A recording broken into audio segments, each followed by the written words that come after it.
Alaykum. Bugungi futbol kanaliga xush kelibsizlar. Hozir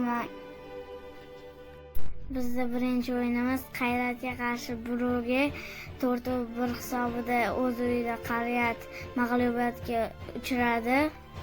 Ikkinchi o'yinimiz Budyugilimit o'z uyida Manchester City'ni qabul qilib 3-1 hisobida g'alaba qozondi. Abduqodir Husanov asosiy tarkibda tushib, to'liq o'yin harakatlandi. Uchinchi o'yinimiz Kapongagi Napoli o'rtasida durangga imzo chekishdi 1-1. Kunning markaziy o'yinida Inter o'z uyida Arsenalni qabul qildi va natija 1-3 hisobida Arsenal g'alaba qozondi. Olympiakos o'z uyida Bayernni qabul qilib 2-0 hisobida Olympiakos g'alaba qozondi. Santiago Bernabeuda Real Madrid Monakoni qabul qildi va yirik hisobda g'alaba qozondi 6-1.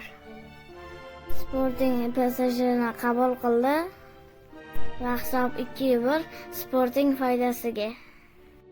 Tottenham Borussia Dortmundni o'z uyida qabul qildi. Hisob 2-0 Tottenham foydasiga. Qolgan o'yinimiz Villarreal va Ajax o'rtasida bo'lib o'tdi. Hisob 1-2. Ajax g'alaba qozondi. Kunning markaziy o'yinini sizlarga tahlil qilib beraman. 1-3 hisobida yakunlangan. Arsenal tarkibida Jesus dublga erishib, Gyökeres bitta gol urdi. Inter tarkibida Sušić bitta gol urdi. Real bilan Monako uchrashuvda Kylian Mbappe dubl, Mastantula bitta gol, Vinicius Junior bitta gol, Jude Bellingham bitta gol va Kerrer avtogolga sababchi bo'ldi. Monako tarkibida bitta golni Teze urdi. O'zbek muxlislar uchun muhim o'yinga o'tamiz. Manchester City va Budyugilimit o'yinida Hog dublni rasmiylashtirdi va Hauge bitta gol urdi. Manchester City tarkibida Cherki bitta golni rasmiylashtirdi.